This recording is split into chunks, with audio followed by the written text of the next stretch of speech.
Right. Hi Stonington, I'm Danielle Cheesebro, and I'm so excited to be here today with Liz Wood from the Historical Society.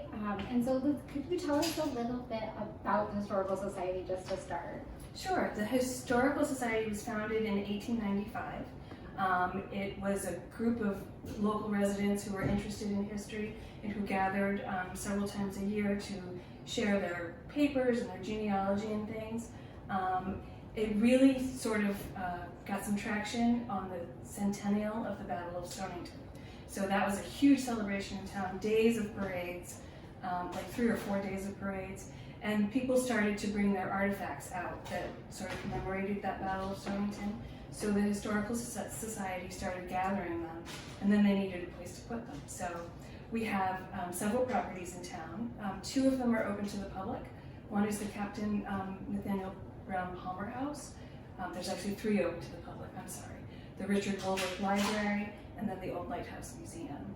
We also own the Ocean Bank on Cannon Square in the borough, which is an interesting building. It's been a bank ever since it was built, except for like a short interlude during World War II when it was a Red Cross office. And we also own the Arcade building in Stonington, which is right next to the bank. Okay. So that was built as it was actually Stonington's first plaza.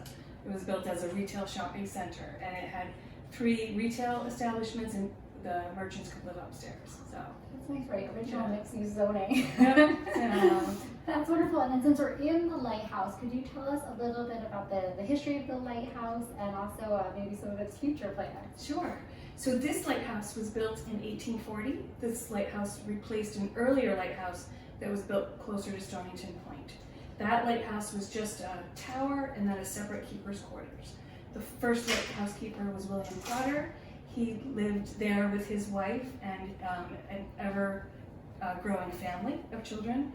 They became concerned that the water was encroaching too much on the lighthouse, so they decided to move to higher ground.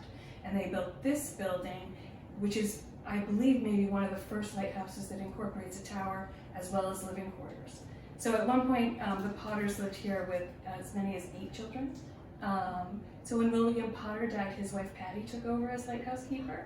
So one of the few professions for women in the 1850s, because women could stay home and do it. The Historical Society bought this property in 1925. It had been decommissioned in 1989 when the lighthouse moved to the end of the breakwater where it actually is now. So 1925, they bought it as a place to put their collections. So it was always envisioned as a museum. And it's actually America's first lighthouse museum. That's important for people to know. Yeah. That's amazing. And then I know it's been closed for a little while, and now you guys are reopening. We are. So could you tell us a bit about what to expect with the reopening? So one of the things that's happening this summer is the installation of the Venture Smith exhibit.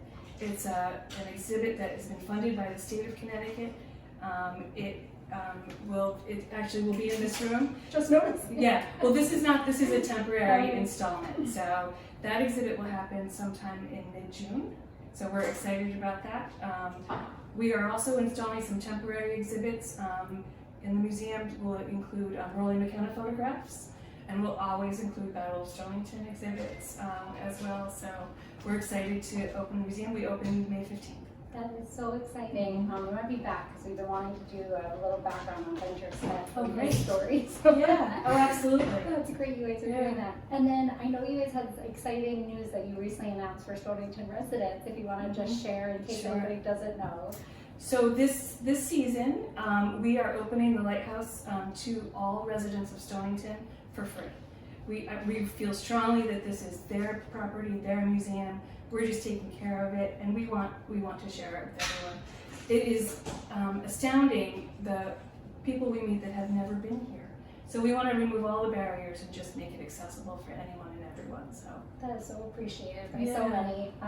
But thank you. And then anything else you wanted to be sure people know about the Lighthouse or the Historical Society? Our organization is a membership organization. We have about 500 members, and we welcome new members all the time. So yeah, and members have access to a variety of programs and things. So yeah, I would encourage you to join us. Oh, good. Well, thank you so much, and hopefully everyone will come down and check out the Lighthouse I hope Museum. so too. So thank you.